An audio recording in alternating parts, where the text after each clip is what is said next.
Mass society and democracy. What is mass society?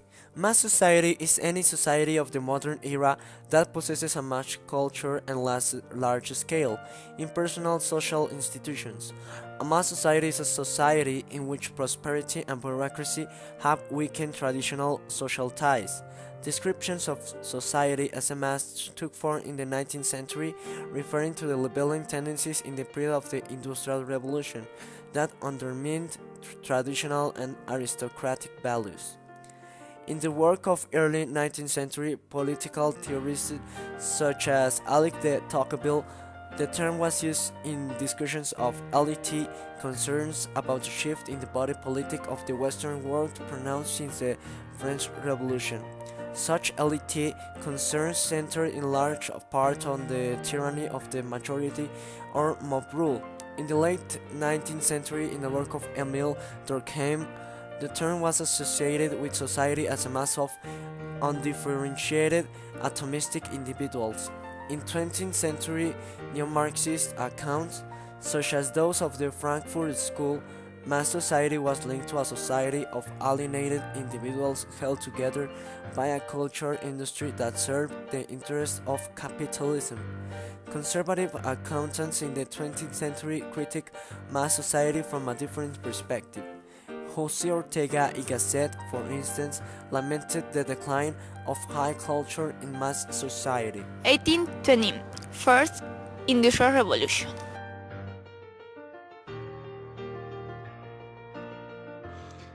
The Industrial Revolution was the transition to new manufacturing processes in the period from about 1760 to sometime between 1820s.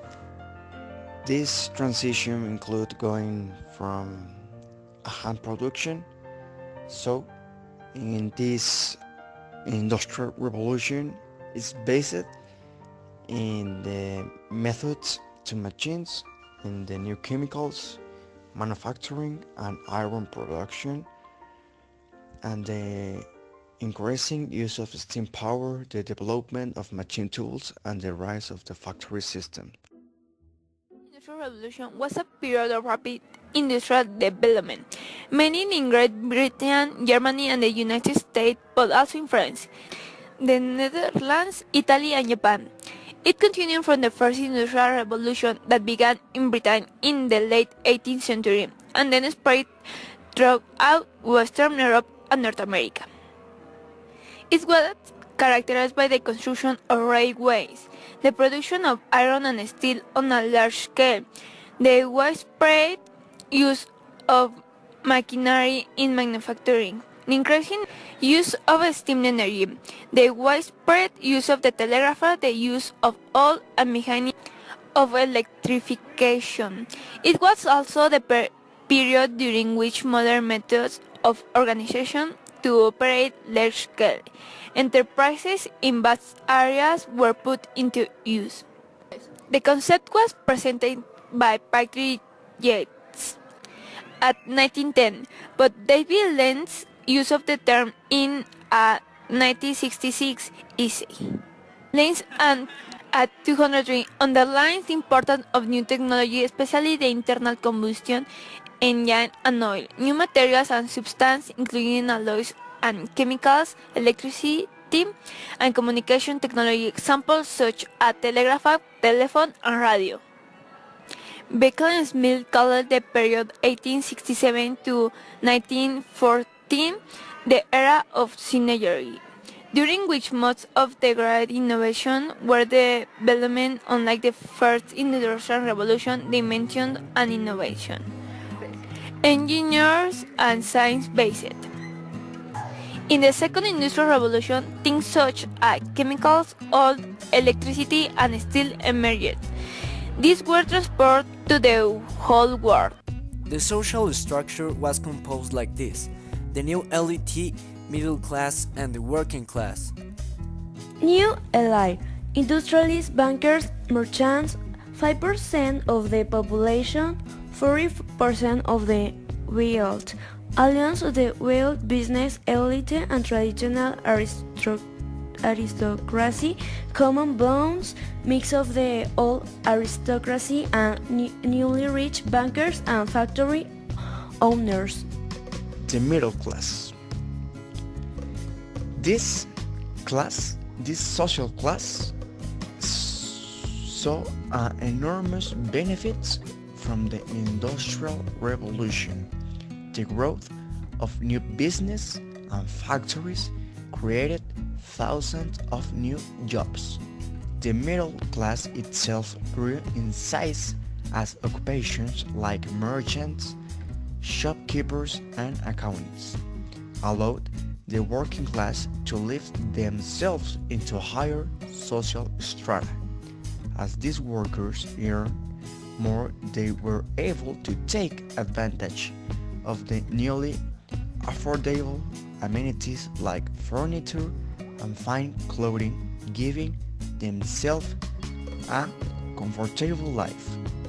They were also able to educate their children so that their social standing will be maintained or even raised with the next generation. For the working class people, their lives changed but didn't necessarily improve. For centuries before the Industrial Revolution, the lower class had earned their living through jobs in agriculture. Now they worked in factories because factory work was usually easier than working in the field. Women and children joined the workforce in high numbers. Wages were very low, and even with an entire family working, it was hard to earn a decent living. Furthermore, the working conditions were often filthy, dangerous, or both. At the very least, the work was repetitive and manual in nature. As families needing jobs sought work in factories, they swarmed into cities, and cities become overcrowded, arrived with disease. Children who worked all day did not go to school, and so did not receive an education or advance themselves. I'm going to talk you about the representatives of the modern era. They was Picasso, Monet, and Freud. Pablo Picasso was a Spanish painter, sculptor, printmaker, ceramicist, stage designer, poet, and playwright who spent most of his adult life in France. Regarded as one of the most influential artists of the 20th century, he is known for co-founding the Cubist movement, the invention of constructed sculpture, the co-invention of collage, and for the wide variety of styles that he helped develop and explore.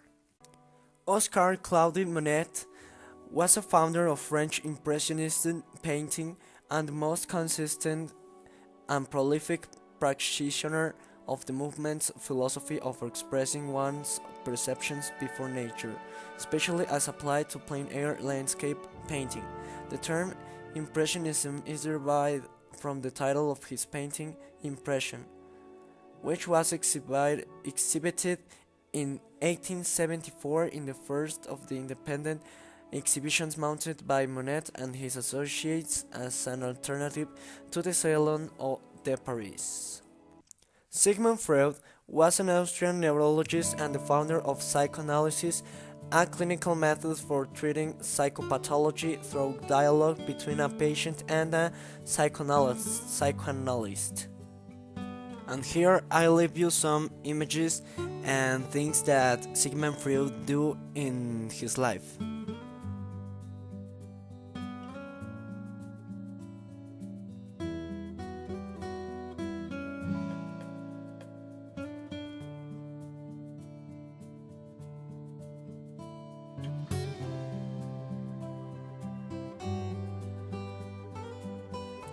And the awesome team that make this video were Victoria Bichis Mendoza, Hade Alexa Chaberry, Fernando Reynoso, and me, Luis Angel Gutierrez Negrete.